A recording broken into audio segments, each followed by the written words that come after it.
So everybody has their own thing. This is a step bit. This is a regular drill bit.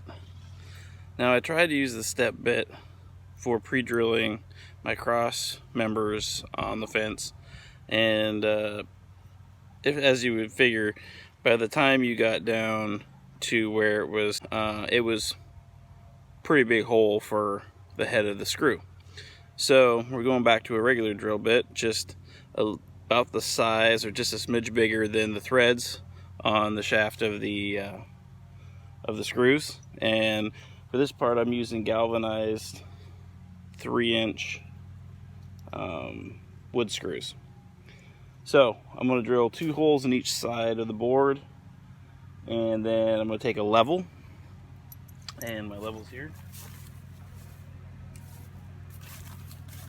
Here is my level, and I'm going to mount these boards, these 2x4s, horizontally across my 4x4 post, and then we're going to hang our 1x6 fence boards. So stay tuned.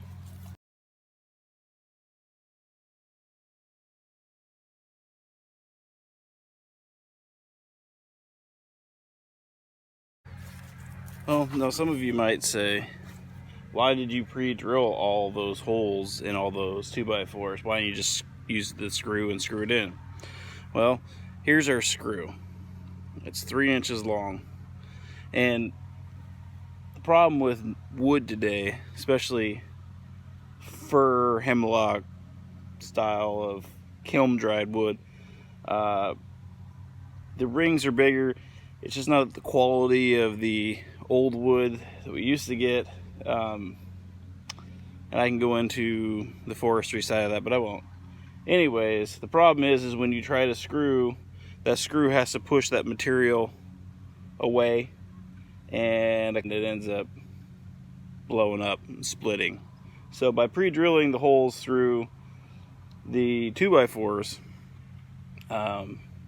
it gives the screw somewhere to go with very little resistance, and then it can do its job into the 4x4. So with the other thing I want to talk about with these galvanized type screws that I'm using, you got, it looks like a kind of like a hex head, but it's not, or not a hex head, but a Phillips head. But actually it's got a big spot in the middle, and it's a universal, and you could use a Phillips, but it doesn't work as well. What I like to use is this square bit. It gets down in the center of that thing and really gives you some leverage. And what I would prefer, I mean, these are the cheapest, that's why I use them, and they're galvanized so they don't rust. But the other kind I use are these all-purpose, and I don't know what the finish is on these, but they're a all-purpose type of screw. This is what I'll be screwing the boards in with. But see how it has that star shape on it, or Torx head? And this bit comes with them, but that's what I use for these. And man, these don't slip. You get no rounding of the corners. You don't get any kind of stripping. They work great. So there's, when it comes to buying screws and fasteners, nails for that matter, there is a little bit of math and a little bit of thought process into, you don't want it too long, but you want it long enough. So I'm going to get back to this. But now I'm going to take a board. I'm going to take these 3-inch screws, and I'm going to put the board up, and then I'm going to level it and put 4 screws in it, and then move to the next board. And since, I don't know if you can probably see this here. See how I already got some fence boards up? I'll just level with those, and then I don't need a string.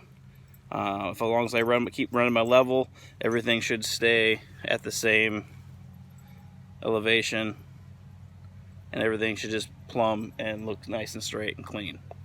So actually I'll just leave it right here, and I will get to that.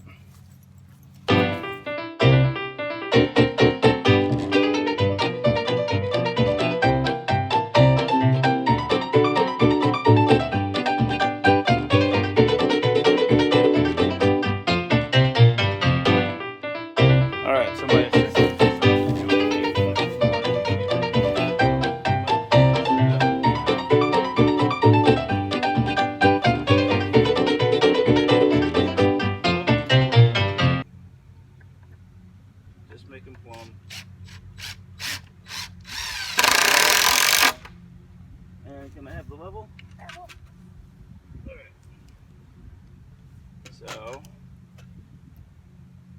so you're gonna have to bring your end up.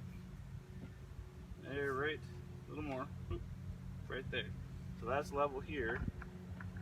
Now, in a perfect world, it's level on this side, it should be level on the other side. Let me check that. Yep, we're level. Look at it again, check everything, we're level, zoom tight, and we're level. And then we'll just continue this on all the way down the fence.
So I think my square bit is getting worn out because it's starting to strip a little bit, even though I said it's great for not stripping.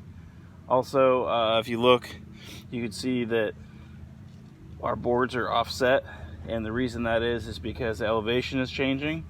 And if you can see the last post there, it was starting to get towards the top of it, so we had to drop down one section or one board width and then start again, and that'll drop everything 6 inches, or 3.5 inches, and then keep moving it.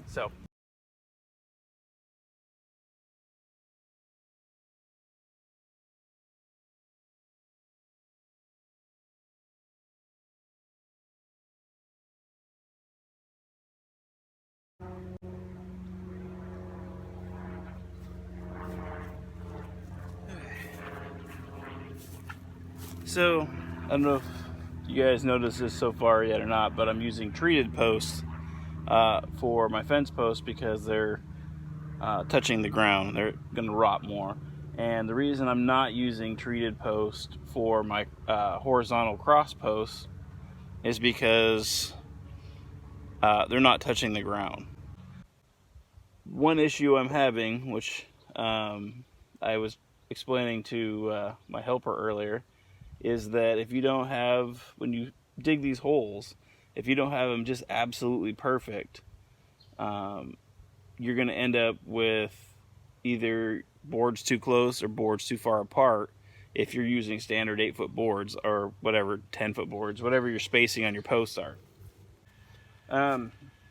Anyways, I got 3 more boards to put up, and then we'll get into how I do my pickets.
All right, so that's that.